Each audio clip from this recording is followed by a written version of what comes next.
My first act before I went into the pantry was to fasten the door between the kitchen and the scullery. But the pantry was empty. Every scrap of food had gone. Apparently, the Martian had taken it all on the previous day. At that discovery, I despaired for the first time. I took no food, or no drink either, on the 11th or the 12th day. At first, my mouth and throat were parched, and my strength ebbed sensibly.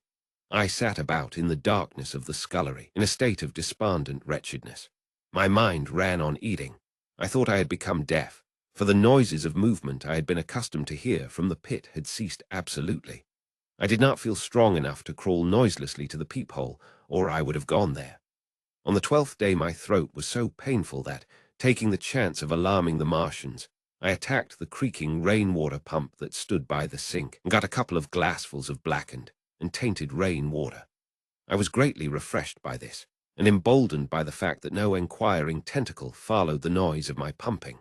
During these days, in a rambling, inconclusive way, I thought much of the curate and of the manner of his death. On the 13th day I drank some more water, and dozed and thought disjointedly of eating and of vague, impassable plans of escape.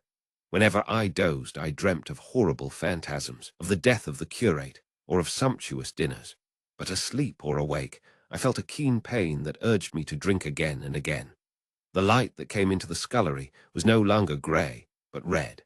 To my disordered imagination, it seemed the colour of blood. On the 14th day I went into the kitchen, and I was surprised to find that the fronds of the red weed had grown right across the hole in the wall, turning the half-light of the place into a crimson-coloured obscurity. It was early on the 15th day that I heard a curious, familiar sequence of sounds in the kitchen, and listening, identified it as the snuffing and scratching of a dog. Going into the kitchen, I saw a dog's nose peering in through a break among the ruddy fronds. This greatly surprised me. At the scent of me, he barked shortly. I thought if I could induce him to come into the place quietly, I should be able, perhaps, to kill and eat him. And in any case, it would be advisable to kill him, lest his actions attracted the attention of the Martians. I crept forward, saying, "Good dog," very softly, but he suddenly withdrew his head and disappeared. I listened. I was not deaf, but certainly the pit was still. I heard a sound like the flutter of a bird's wings and a horse croaking, but that was all. For a long while I lay close to the peephole, but not daring to move aside the red plants that obscured it. Once or twice I heard a faint pitter-patter like the feet of the dog going hither and thither on the sand far below me, and there were more bird-like sounds, but that was all. At length, encouraged by the silence, I looked out. Except in the corner, where a multitude of crows hopped and fought over the skeletons of the dead the Martians had consumed, there was not a living thing in the pit. I stared about me, scarcely believing my eyes. All the machinery had gone, save for the big mound of greyish-blue powder in one corner, certain bars of aluminium in another, the black birds, and the skeletons of the killed. The place was merely an empty circular pit in the sand.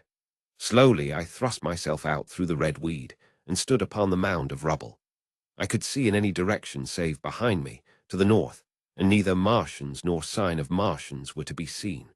The pit dropped sheerly from my feet, but a little way along the rubbish afforded a practicable slope to the summit of the ruins. My chance of escape had come. I began to tremble.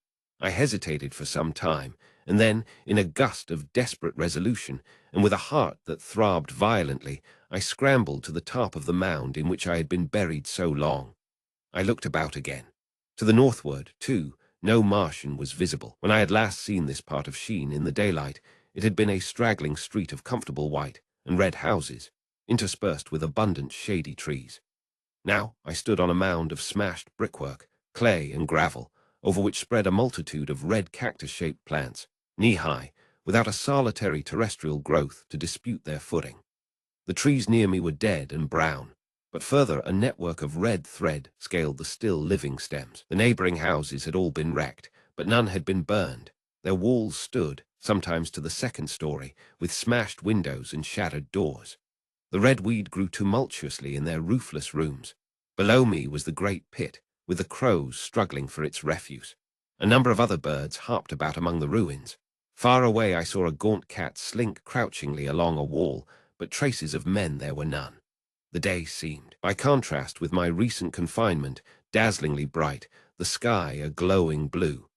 A gentle breeze kept the red weed that covered every scrap of unoccupied ground gently swaying.